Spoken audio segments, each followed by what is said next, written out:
අපේ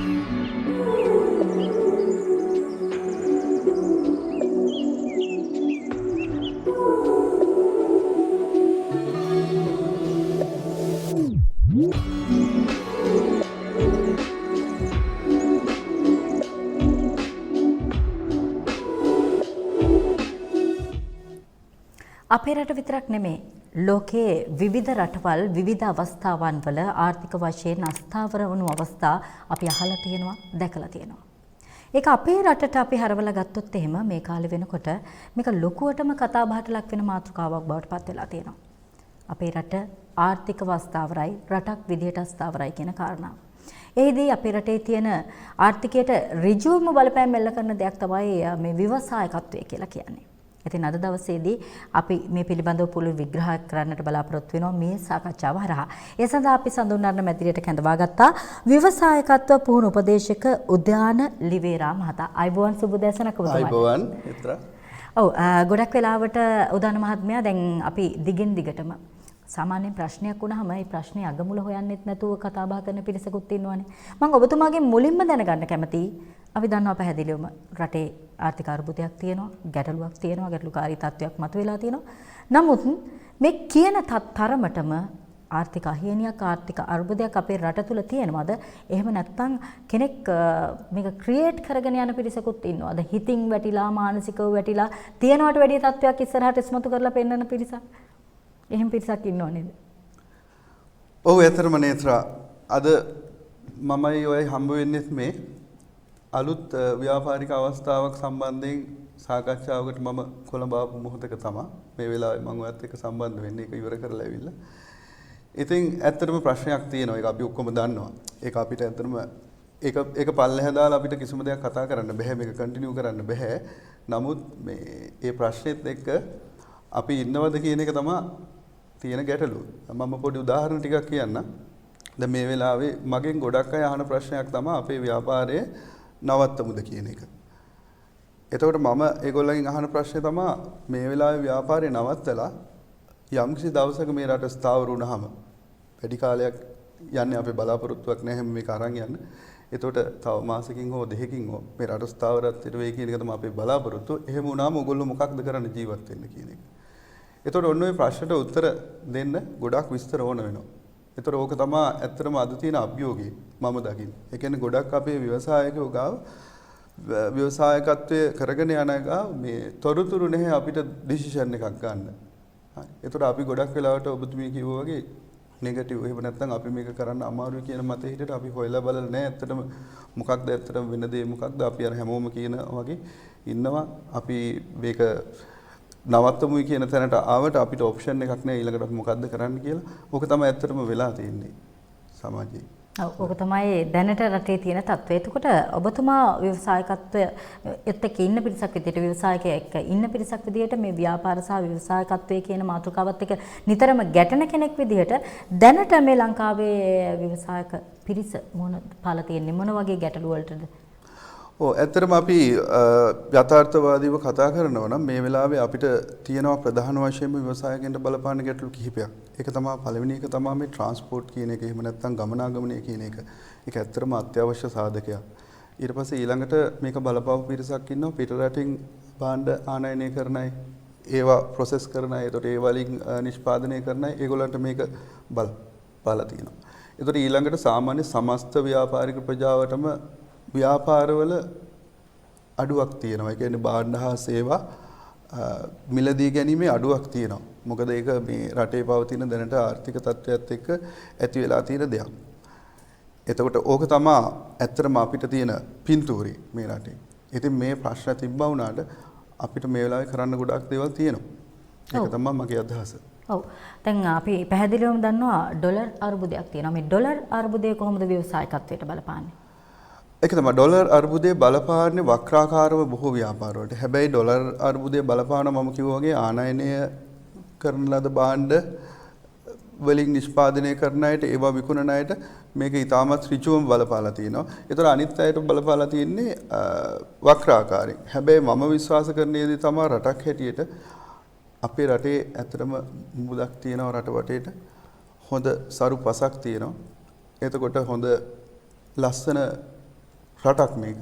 ඊට අමතරව හොඳ ශක්තිමත් තරුණ අය වගේම හොඳ කණ්ඩායමක් ඉන්නවා මේ රටේ. ඒතර මම විශ්වාස කරන්නේ ඊටමත් කෙටි කාලයකින් මේ ප්‍රශ්න ටික අපිට විසඳ ගන්න පුළුවන්. මොකද ඒකට තමයි අපි හැමෝම උත්සාහ කරන්නේ. ඒතර මම දේශපාලන තත්ත්වය සම්බන්ධයෙන් මෙතන කතා කරන්න බලාපොරොත්තු වෙනවා. නමුත් අපි ඔක්කොම උත්සාහ දරන්නේ රටක් හැටියට ඒ තත්ත්වෙන් ගොඩ එන්න.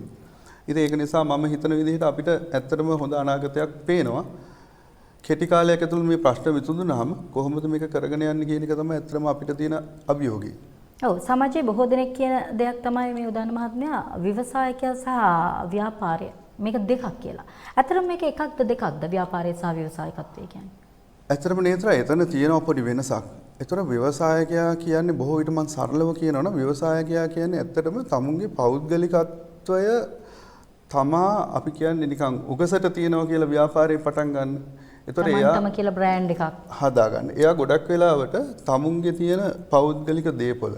එහෙම නැත්නම් තමුන්ගේ පවුලේ උදවියත් එක්ක ඉන්න තියෙන කාලය. එහෙම නැත්නම් තමුන් කාලයක් තිස්සේ එකතු කරගත්තු මුදල්. මේ දේ තමයි ව්‍යාපාරයක් ආරම්භ කරන්න යොදවන්නේ. එතකොට ඒක තමයි ව්‍යවසායකත්වයේ වෙනස. එයා ඇත්තටම අපි කියනවා රිස්ක් එකක් ගන්නවා කියලා තමුන්ගේ පෞද්ගලික ජීවිතය තමයි රිස්ක් එකට තියන්නේ. ඒක තියලා ඊට පස්සේ තව එකේ අදහසක් තියෙනවා. එයා ඇත්තටම අඳුර ගන්නවා නව ව්‍යාපාර අවස්ථාවක්. ඒකේ අර්ථ දැක්වීම හැටියට නව ව්‍යාපාර අවස්ථාවකුත් ඕනේ. ඒ කියන්නේ සමාජයේ තියෙන මොකක් හරි අවශ්‍යතාවයක් දිහා බලලා ඒක ව්‍යාපාර අවස්ථාවකට ගොඩනගා ගන්න ව්‍යවසායකත්වයේ සම්මත වෙනවා. ඒතර මේගොල්ලෝ තමයි මේ ව්‍යවසායකයෝ කියලා කියන්නේ. ඒතර ව්‍යාපාරයක් කියන්නේ සමහරවිට සමාජයේ අපි දකින ගොඩක් අපි ගත්තොත් ප්‍රධාන පෙළේ සමාගම් කරන්නේ ව්‍යාපාරය. ඒවා නව ව්‍යාපාර අවස්ථා අඳුර ගන්න නැහැ. සමහරට අවුරුදු 100ක් පරණයි, සමහරට අවුරුදු 50ක් පරණ. ඒගොල්ලෝ කරගෙන ආපු ව්‍යාපාර තමයි කරගෙන යන්නේ. ඒතර ව්‍යවසායකයා කියන්නේ ඊට ටිකක් වෙනස් කෙනෙක්. එයා අලුත් ව්‍යාපාර අවස්ථාවක් අඳුරා ගන්නවා. එයාගේ පුද්ගලික ජීවිතය කැප කරලා තමයි මේක පටන් ගන්න. ඕක තමයි තියෙන ප්‍රධානම වෙනස්කම. ඔව් දැන් ගොඩක් වෙලාවට අපේ රටේ ව්‍යවසායකයන්ට අවස්ථාවක් නැහැ කියන කතාව තියෙනවානේ. ජාත්‍යන්තරයේ අවස්ථාවක් නැහැ, අපේ රට තුල තියෙන ගැටලුත් එක්ක අවස්ථාවක් නැහැ, නැගිටින්නට අතහිත දීමක් නැහැ කියලා. මේ කාරණාවට ඔබතුමා එකඟ වෙනවද? එක්තරා ආකාරයකට අපිට එකඟ වෙන්න වෙනවා. මම එක දෙයකට එකඟ නැහැ. ව්‍යාපාරයක් කරන්න අවස්ථාවක් නැහැ, ව්‍යවසායකින්ට අවස්ථාවක් නැහැ කියන තැනට මම එකඟ නැහැ. මොකද ඇත්තටම අපි දැන් මම පොඩි උදාහරණ දෙකක් ගන්නම්. මේ අවස්ථාවේ මම අපේ මාත් එක්ක වැඩ කරන ව්‍යාපාරිකින් දෙන්නෙක් ඉන්නවා. එක ව්යාපාරිකයෙක් ඇත්තටම කුළු බඩු ආශ්‍රිත නිෂ්පාදන වලින් එයා යම්කිසි නිෂ්පාදන කරනවා. ඔය බේත් පෙති කැප්චූල්ස් ඒ වගේ දේවල් කරනවා. හැබැයි එයා මේ වෙලාවේ එයාට කිසිම බලපෑමක් වෙලා නැහැ මේ රටේ තියෙන තත්ත්වය. එතකොට තව ව්‍යාපාරිකයෙක් ඉන්නවා. එයා අපි අර මේ කතා කරන ටිකක් මහා පරිමාණ ගණනේ නෙමෙයි සුළු පරිමාණ වශයෙන් කරන්නේ. එයා කරන්නේ එළවලු හා පළතුරු අපනයනය කරන එක. එතකොට එයාගේ ව්‍යාපාරයේ එයා පෞද්ගලික මට්ටමින් තමයි කරන් යන්නේ. හැබැයි එයාටත් මේ ප්‍රශ්නේ බලපලා නැහැ. එයාට එකම ප්‍රශ්නේ ටිකක් අර මේ ට්‍රාන්ස්පෝර්ට් එක කියන්නේ මේක ගමනාගමන නිසා සමහරවිට මේක එහා මෙහා ගෙනියීමේ අපහසුතාවයක් තියෙනවා. ඒ ඇරෙන්න එයාගේ ව්‍යාපාරයක් දුවනවා. එතකොට එයාට කවුරුත් උදව් කරලා නෙමෙයි එයා මේ අවස්ථාව අඳුරගත්තේ. එයා හිතලා මට මේක කරන්න පුළුවන් කියලා එයා ඒ දේ කරගෙන යනවා. එතකොට අවස්ථාව නැහැ කියන එක මම පිළිගන්නේ නැහැ. හැබැයි සමහර අවස්ථාවල ව්‍යවසායකයෙකුට ඒක අපි අඳුරගෙන තියෙනවා ගොඩක් රිසර්ච් කරලා ප්‍රධානතම ප්‍රශ්න වලින් එකක් තමයි අර access to finance කියන එක. ඒ කියන්නේ මූල්‍යයට තියෙන මූල්‍ය පහසුකම් ළඟා කර ගැනීම හැකියාව. ඔන්න ඔතනදී අපි චුට්ටක් පසුපසින් ඉන්න එක කවුරුත් පිළිගන්නවා. ඕන වෙලාවක අපි බැලුවොත් මාධ්‍යවල බැලුවොත් ඒක රිසර්ච් වලින් ඔප්පු වෙලා තියෙනවා. ඇත්තටම ලංකාවේ ඒක ප්‍රධාන ගැටලුවක් කියලා ව්‍යවසායකින්ට ෆයිනෑන්ස් ගන්න එක මූල්‍ය පහසුකම් ලබා ගන්න එක. මොකද ඒගොල්ලෝ ගාව ඇසෙට්ස් නැහැ. ගොඩක් වෙලාවට ලංකාවේ තියෙන අපි ඉන්න පරිසරයේ ඇසෙට් එකක් ඕන. ඒ කියන්නේ වත්කමක් ඕන මූල්‍ය පහසුකමක් ලබා ගන්න. එතනදී මම එකඟයි. නමුත් අතනදී අවස්ථාව නැහැ කියන එක ඇත්තටම අවස්ථාව අපිට උදා කරගන්න පුළුවන් කියන තැන තමයි මම ඉන්නේ.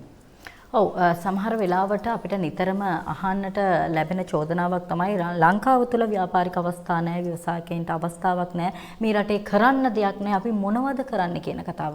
හැබැයි හරි විදියට හිතුවොත් අපේ රටේ තරම් දේවල් කරන්න පුළුවන් තැනක් තව නැති තරම්. ඔබතුමා හඳුනාගෙන තියෙන්නේ මොන වගේ ව්‍යාපාර අවස්ථාද, ව්‍යවසායක අවස්ථාද? ඔව් ඇත්තටම ලෝකේ ගොඩක් රටවල් ගත්තාම සාමාන්‍යයෙන් 50%කට විතර ආසන්න ප්‍රමාණයක් අපනයනය කියන එක කරන්නේ ව්‍යවසායකයෝ. සාමාන්‍ය 40%ත් 50ත් අතර දියුණු රටවල් වල ගොඩක් වෙලාවට ව්‍යවසායකයෝ තමයි කරන්නේ. කියන්නේ සුළු හා මධ්‍ය පරිමාණ ව්‍යාපාරික ප්‍රජාව තමයි එතන ඉන්නේ. ඒතර ලංකාවේ අතර මේක 10%ට පල්ලෙහා ප්‍රතිශතයක තමයි තියෙන්නේ. ඉතින් මම දකින්නේ අපිට ඇත්තටම කරන්න පුළුවන් ගොඩාක් දේවල් තියෙනවා. මම දැන් අපේ උදාහරණයක් ගන්නවා නම් අපිත් ආයතනයක් හැටියට අපි මේ වෙලාවේ ජොයින්ට් වෙන්චර්ස් එහෙමත් නැත්නම් වෙනත් ලෝකේ සමාගම් සමග එක් වෙලා අපි යම් යම් දේවල් කරන්න උත්සාහ කරනවා මේ වෙලාවේ. ඒ කියන්නේ අපේ ව්‍යාපාරය වෙන රටවල් වලට ගෙනියන්න. ඒතකොට මම දන්නවා ගොඩක් අය ඉන්නවා මේ වෙලාවෙත් මේ මොහොතේත් ඇත්තටම අපේ ව්‍යාපාර වෙනත් රටවල් වලට අරන් යන්න ලොකු උත්සාහයක් දරන අය. ඒතකොට ඒක එක අවස්ථාවක්. ඒ කියන්නේ ඒක අපේ ව්‍යාපාරය වෙන රටවල් වලට අරන් යන්න. ඒක එකක්. ඒතකොට ඊළඟට අපිට පුළුවන් දේ තමයි එක්ස්පෝර්ට් කියන එක. ඒ කියන්නේ අපනයනේ. මොකද ඇත්තටම ලංකාවේ තරම් සම්පත් ප්‍රමාණයක් මම හිතන්නේ ගොඩක් අපනයනය කරන රටවල් වල ගත්තොත් අපි සිංගප්පූරු වගේ ගත්තොත් ඒ රටවල කිසිම සම්පත් ප්‍රමාණයක් නැහැ. ඒගොල්ලෝ ඇත්තටම වෙන රටවලින් ගෙනල්ලා ඒක ප්‍රොසෙස් කරලා ප්‍රතිඅපනයනය තමයි කරන්නේ ගොඩක් වෙලාවට. හැබැයි ලංකාව ගත්තාම ලංකාවේ ආහාර ගත්තත් අපි එහෙමත් නැත්නම් ලංකාවේ තියෙන බෙහෙත් ඖෂධ ගත්තත් අපිට ඕන තරම් අපනයන අවස්ථා තියෙනවා. ඉතින් මේවා හඳුනා ගැනීම ඇත්තටම මම දකින්නේ ව්‍යවසායකයා සතුයි. ඒක යා කළ යුතුයි. අපි ඇත්තටම සමාජගත කරන්න හදන්නෙත් ඒක. අපිට ඕනෙත් ඒක. ව්‍යාපාර අවස්ථා අඳුරා ගන්න එක. මම ඉදිරියේදී කතා කරන්න ඇත්තටම අපිට ව්‍යාපාර අවස්ථා අඳුරා ගන්න අපිට ලොකු අභියෝග තියෙනවා. අපි ගොඩක් වෙලාවට ඕපන් වෙන්නේ නැහැ, විවෘත වෙන්නේ නැහැ. ලෝකෙට විවෘත නැහැ. දැන් අපි මේ වගේ වෙලාවක අපි කරන්න ඕන දේවල් මම දන්නේ කරනවද කියලා ගොඩක් අපිට මම පොඩි අදහසක් කියන්න කමක් නැහැ මේ මම පොඩි අදහසක් කියන්න. දැන් අපිට ඇත්තටම ව්‍යාපාරවල මේ වෙලාවේ මේ මාසයක් දෙකක් තුනක් ගත්තොත් ගොඩක් ව්‍යවසායකයන්ට යම්සි කාලයක් තියෙන ඉතුරු වෙලා. සාමාන්‍ය වෙනදා අරින වෙලාවට ව්‍යාපාරයේ කෙනේ එතනට යන්නේ නැහැ ගොඩක් වෙලාවට වේල පහින් ගෙදර එනවා. හැබැයි අපි කවුරු හරි කෙනෙක් උනන්දුවක් දක්වනවද අධ්‍යයනය කරන්න තමුන්ට හාස්පසීම වෙනස් ව්‍යාපාරයක් ගැන. දැන් අපි මේක පෞද්ගලිකව අපි කරන දෙයක් මම කරන දෙයක්. දැන් මම මේ වෙලාවේ කරන දෙයක් තමයි දැන් අපි මගේ ඇත්තටම වෘත්තීය මම ප්‍රොෆෙෂනලි බිස්නස් කන්සල්ටන්ට් කෙනෙකුට මම මේ වෙලාවේ ස්ටඩි කරනවා software development. ඒ කියන්නේ පරිගණක මෘදුකාංග ආයතනයක් කොහොමද එස්ටැබ්ලිෂ් කරන්න කියන එක. ඒක මට හාස්පසීම වෙනස් එකක්. හැබැයි මම ඒක ස්ටඩි කරනවා. ඒතර අපි කී දෙනෙක් මේ විදිහට කරනවද? මොකද මේ අපිට කොරෝනා වලින් හොඳ පණිවිඩයක් දුන්නා නේද? පහුගිය අවුරුදු 2 ඇතුළත අපේ ව්‍යාපාරවල හැලහැප්පීම් ගොඩක් එක්කාවා. සේවක ප්‍රශ්න ආවා. ඊට අමතරව බඩු විකුණ ගන්න බැරුණා. මේ වගේම රට සමහරවිට ලොක්ඩවුන් වෙලා තිබ්බා. සතිය 2-3 සමහරට අපි ඇඳිරි නීතියට යටත් වෙලා හිටියා. ඒතර ඒ වගේ කාලවල අපි පාඩමක් ඉගෙනගෙන අලුත් ව්‍යාපාර අවස්ථා හොයාගත්තා. හැබැයි ඒකට අපිත් වග කියන්න ඕන. අපිත් මේ ශේෂ්ත්‍රයේ ඉන්න හැටියට අපිත් ඒකට යම්කිසි දායකත්වයක් දක්වන්න ඕන. මොකද අපිටත් බැරි වුණා ඒක සමාජගත කරන්න. අපි දැන් තමයි සමාජගත කරන්න හදන්නේ. ඒතර ඒ වගේ අලුත් ව්‍යාපාරික අවස්ථා අපිට හොයාගන්න පුළුවන් නම් මම හිතනවා ඉස්සරහට එන කාලෙදී ඒ කියන්නේ හොඳ කාලයක් අනිවාර්යයෙන්ම වෙනවා. ඒක තමයි සයිකල් එක ගියාම හැම රටකම ලෝකේ කොතනත් එහෙමයි. ඒක පීරියඩ් එකක් වගේ යන්නේ. ඒක හොඳ කාලයක් එනවා. ඊට පස්සේ නරක කාලයක් එනවා. අර කන්දක් නැග්ගොත් ආයෙ පල්ලමක් එනවා. ඒ කතාව බොරුට කියපු දෙයක් නෙමෙයි. ඒක එහෙම තමයි. ලංකාවේ ගත්තත් අපිට යුද්ධයක් තිබ්බ. යුද්ධය වුණා. අපිට හොඳ කාලයක් ආවා. ඊට පස්සේ අපිට කොවිඩ් ආවා. ආයෙ මේ ආර්ථික මේ අපහසුතාවයක් එල්ල දුන්නා. හැබැයි අපි මෙහෙම හැමදාම යන්නේ නැහැ. ලෝකේ රටවල් සහයෝගයත් එක්ක අපේ රටේ සහයෝගයත් එක්ක අපි ආයෙ ඉස්සරහට යනවා. අන්න එතනට අපි සූදානම්. මොකද අපිට ආයෙ එන්න පුළුවන්. හොඳ කාලයක් ඒ වගේම ආයෙ නරක කාලයක් එන්න පුළුවන්. එතනට අපි සූදානම්. ඒතර මේක තමයි අපි සමාජගත කරන්න උත්සාහ කරන්නේ. අලුත් ව්‍යාපාරික අවස්ථා හොයන්නේ. කතා කරන්න ඉගෙන ගන්න. ඒක තමයි විවෘත වෙන්න කියන එක තමයි කියන්නේ. ඔව් ඔය විවෘත වීම පිළිබඳව කතා බහ කරද්දී උදාන මහත්මයා තාක්ෂණයේ භාවිතය පිළිබඳව අපිට කතා බහ නොකරම බෑ. දැන් ජාත්‍යන්තරය ගත්තාම විදේශ රටවල් ගත්තාම තාක්ෂණයත් එක්ක බද්ධ වෙලා ගොඩක් වෙලාවට මේ තෙල් ප්‍රශ්නය ගැන අපි කී ඉන්නවා. හැබැයි අපිට තාක්ෂණය උපයෝගී කරගෙන කරන්න පුළුවන් අවස්ථා බොහොමයක් තියෙනවා. ඔබතුමා තෘප්තිමත් වෙනවද ලංකාවේ ව්‍යාපාර ක්ෂේත්‍රය තුල තාක්ෂණයේ භාවිතය පිළිබඳව ඇති කියලා හිතනවද? කොහෙත්ම නැහැ. ඒක අරමුණක් මගේ. ඇත්තටම මම කැමති හැම ව්‍යාපාරිකෙක්ම යම් කිසි මට්ටමකට තාක්ෂණය උපයෝගී කර ගැනීම ඉතාමත්ම වැදගත්. මොකද අද ඩිජිටල් කරණය කියන එක මුළු ලෝකේ රටවල් මම හිතන්නේ ගොඩක් බටහිර රටවල් ඇතුළු දියුණු රටවල් වල ඩිජිටල් කරණය කියන එක 100%ක්ම වෙලා ඉවරයි. ඒතර අපේ ව්‍යාපාරවල මම දකින හැටියට සාමාන්‍යයෙන් බොහොම සුළු ප්‍රමාණයක් තමයි ඩිජිටල් කරණය වාජනය වෙලා තියෙන්නේ. ඒ ඩිජිටල් කරණය කියන්නේ හරිම සරල දෙයක්. ගොඩක් අය මේක වචනේ බරපතලකමත් එක්ක හිතාගෙන ඉන්න ලොකු දෙයක් කියලා නෑ. අපි ගත්තොත් සමාජ මාධ්‍ය භාවිතය. අද අපි ගත්තොත් ලංකාවේ ගොඩ දෙනෙක් සමාජ මාධ්‍ය භාවිතා කරන්නේ තමුන්ගේ කාලය ගෙවා ගන්න. කී දෙනෙක් සමාජ මාධ්‍ය භාවිතා කරලා තමුන්ගේ ව්‍යාපාරයේ ව්‍යාපාරික අවස්ථාවක් හොයනවද? එතකොට ඊළඟට අපි ගත්තොත් වෙබ්සයිට් එකක්. එහෙම නැත්නම් වෙබ් අඩවියක්. අපේ සමාගමක් වෙනත් රටකට ගෙනියන්න තියෙන පහසුම මාර්ගය තමයි වෙබ් අඩවිය කියන එක. මේකක් පාවිච්චි කරනවා. අපි ගොඩක් වෙලාවට කතා කළොත් මම එක කියන්න ව්‍යවසායකයෝ හෝ කුඩා හා මධ්‍ය පරිමාණ ව්‍යාපාරීන් සමග අපි කතා කළොත් වෙබ් අඩවියක් සම්බන්ධයෙන් ගොඩක් වෙලාවට ඒකට යන වියදම තමයි අපි බලන්නේ. හැබැයි වෙනත් රටකට කතා කළොත් ඒකට යන වියදම නෙමෙයි, ඒක ආයෝජනයක් හැටියට තමයි බලන්නේ. ඉතින් මේකත් ඇත්තටම සමාජගත වෙන්න ඕන අවශ්‍යතාවයක් ව්‍යාපාරික ප්‍රජාව අතරේ. ඇත්තටම කියනවා නම් ඒක ඔබතුමිය වගේ මේ මාධ්‍ය ආයතන වලටත් කරන්න පුළුවන් දෙයක්. ඩිජිටල් කරන්නේ කියන එක ලොකු දායකත්වයක් දෙන්න පුළුවන්. මොකද අනාගතේ ඒක තමයි ඩිජිටල් කරන්නේ, ඒ වගේම data දත්ත. ඒතකොට දත්ත ප්‍රෙස් කර ගැනීමට අපිට පාවිච්චි කරන්න පුළුවන්. පොතක ලියන එක අද ප්‍රායෝගික නැහැනේ. ඒතකොට ඒවට අපිට ඩිජිටලයිස් සොලියුෂන්ස් තියෙනවා. ඉතින් ඒ ටික පාවිච්චි කරන්න පුළුවන්. ඉතින් ඒක තමයි අනාගතය. ඒත් මේ අනාගතේට යන්න නම් අපේ ව්‍යවසායික ප්‍රජාවත් එතනට අනිවාර්යයෙන්ම විවෘත වෙලා ඒක වැළඳ ගන්න වෙනවා අපිට. ඔව් සාමාන්‍යයෙන් ව්‍යවසායික ප්‍රජාවටත් විවිධාකාරයේ ගැටලු අභියෝග මේ වගේ රටේ ආර්ථික තත්ත්වයක් පවතින කාලයක තියෙන්නට පුළුවන්. හඳුනා ගැනීමේ ප්‍රශ්නත් තියෙන්නට පුළුවන්. දැන් ඔබතුමා මේ පිරිසත් එක්ක ගැවසෙන කෙනෙක් විදිහට ව්‍යාපාරිකයන්ට තියෙන්නේ මොන වගේ අභියෝගද මෙවැනි කාලයක් තුළ අපේ රටේ ව්‍යාපාරිකයන්ට ව්‍යවසායකයන්ට? ඇත්තටම මම පොඩි ප්‍රශ්නයක් අහන්න. ඔබතුමී ව්‍යාපාරයක් කරනවා නම් ඇත්තටම පළවෙනිටම ඔබතුමී කරන්න ඕන මොකක්ද? ඒකට අපි කරන්නේ මොකද්ද කියලා තීරණය කරන්න ඕන. හරි. කරන්න. ඔව් නෑ අපිට දැනට ව්‍යාපාරයක් තියෙනවා. එතකොට අපි කරන්න ඕනේ අපේ ව්‍යාපාරේ භාණ්ඩ හා සේවා විකුණන්න ක්‍රමයක් හොයා ගන්න ඕන. ඒතර මේක තමයි දැන් මගේ වෘත්තීයමය වශයෙන් මම අලෙවිකරණය සම්බන්ධයෙන් තමයි විශේෂිත ඇල්මක් දක්වන්නේ. එතකොට ලංකාවේ ව්‍යාපාරවල සුළු හා මධ්‍ය පරිමාණ ව්‍යාපාර එහෙම නැත්නම් ව්‍යවසායික කරන ව්‍යාපාරවල ගොඩාක්ම අඩුවෙන් වෙන කොටස තමයි මේ අලෙවිකරණය කියන එක. අපි ලස්සනට ව්‍යාපාරයක් පටන් ගන්නවා. අපි ඒක හොඳට ස්ට්‍රක්චර් එකක් හදනවා. හැබැයි භාණ්ඩ හා සේවා විකුණන්න පටන් ගත්තාම අපි මේ අලෙවිකරණය කියන එකට එන්නේ නැහැ. sorry.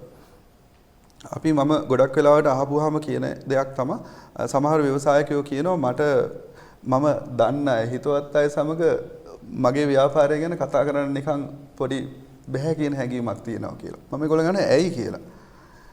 එතකොට අපි පටන් ගන්න ඕනේ අපි දන්න කියන අයගෙන් තමයි අපේ භාණ්ඩ හා සේවා විකුණන්නේ.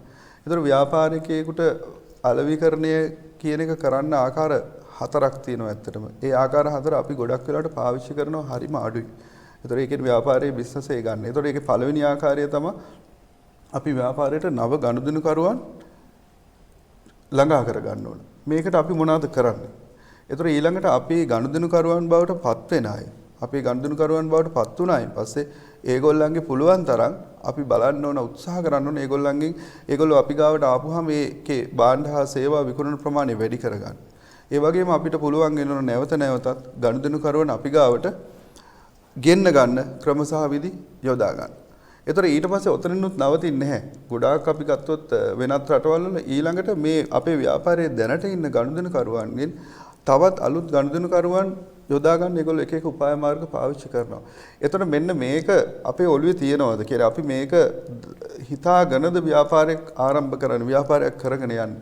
එතකොට මේක ඇත්තටම ලොකු ප්‍රශ්නයක් හැටියට මම දකිනවා. දැන් අපි කතා කරොත් ව්‍යවසායකයෙක් එක්ක ඔයගොල්ලෝ අලෙවිකරණය කරන්න මොනවාද පාවිච්චි කරන දේවල් කිව්වම සමහරට පෝස්ටර් ගහන එක ගැන කතා කරයි, සමහරලාවට ලීෆ්ලට් බෙදන එක ගැන කතා කරයි, සමහරට අපි මොකක් හරි සමාජ මාධ්‍යයක් භාවිතා කරන එක කතා කරයි. හැබැයි අරමුණ පැහැදිලි නැහැ.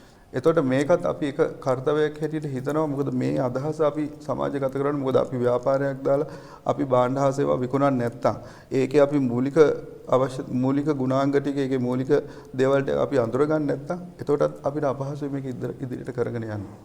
ඔව් අවසාන වශයෙන් උදාන මහත්මයා ශ්‍රී ලංකාවේ ව්‍යවසායික ප්‍රජාවට ඔබතුමාට දෙන්න තියෙන උපදේශය මොකක්ද? පළවෙනි දේ තමයි අපි කියව යුතු වෙන්නේ ව්‍යාපාර මොනම හේතුවක් නිසාවත් මේ තත්ත්වයේ යටතේ නවත්තන්න එපා. මොකද ඇත්තටම අපි විශ්වාස කරන්නේ තව මාසකින් හෝ දෙකකින් හෝ තුනකින් හෝ මේ තත්ත්වය වෙනස් වෙනවා. මේක ඊටාම తాවකාලික තත්ත්වයක්. ඒතකොට මේ තත්ත්වය වෙනස් වෙනකොට ඕගොල්ලන්ට ව්‍යාපාර කරගෙන යන්න අවස්ථාව තියෙනවා.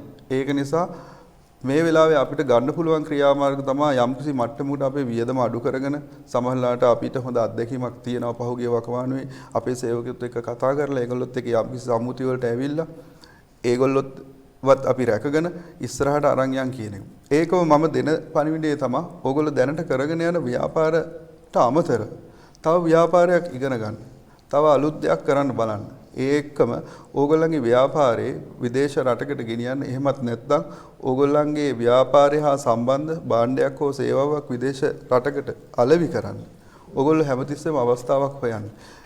මොකද මම එහෙම කියන්නේ ඇත්තටම අපි හොයලා බැලුවොත් කිසිම විශාල ප්‍රමාණයේ සමාගමක් මේ වෙලේ ඒගොල්ලන්ගේ අලෙවි කරන අයවැයක් එහෙමත් නැත්නම් ඒගොල්ලන්ගේ සේවක කප්පාදුවක් ගොඩක් වෙලාවට කරන්නේ නැහැ.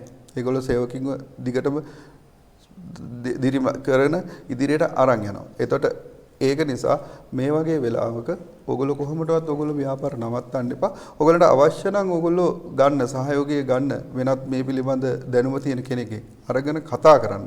කතා කරලා ඒගොල්ලොත් එක්ක කොහොමද මේක අරන් යන්නේ කියලා මේක ඉස්සරහට අරන් යන්නේ. ඒ වගේම මේ වෙලාවේ සාර්ථකව කරගෙන යන ව්‍යාපාර දිහා බලන්න. ඒවා බලලා ඒගොල්ලෝ කොහොමද මේකට අරන් යන්නේ කියන එක බලන්න. ඒක බලලා මම හැමතිස්සෙම ඉල්ලා සිටින්නේ ඔයගොල්ලෝ මොනම හේතුවක් නිසාවත් ව්‍යාපාරේ නවත්තන්න එපා. ඒක ඉදිරියට දිගටම කරගෙන යන්න කියන එක තමයි. ඔව් ලෝකයේ පවතින කිසිම ගැටලුවක් දීර්ඝ කාලීනව පවතින්නේ නැහැ. කාලය විසින් ස්ථිර විසඳුමක් හැමදාමත් ලබා දෙනවා. ඒ නිසා මේ අවස්ථාවේදී හිතේ ශක්තිමත් භාවයෙන් ඔබේ ව්‍යාපාරය රැකගෙන ඉදිරියට යන එක තමයි ව්‍යවසායකයන් විදිහට කරන්න තියෙන හොඳම දේ. ඉතින් අද දවසේ මේ පිළිබඳව කතා බහ කරන්නට අපිත් එක්ක එකතුනේ ව්‍යවසායකත්ව පුහුණු උපදේශක උදාන ලිවේරා මහත්මයා. බොහොමත්ම ස්තුතිවන්ත වෙනවා. ලොකු දැනුම් සම්භාරයක් අපිත් එක්ක බෙදා හදාගත්තාට. ඉතින් අපි අලිත් දවසක මේ පිළිබඳව කතා බහ කරමු.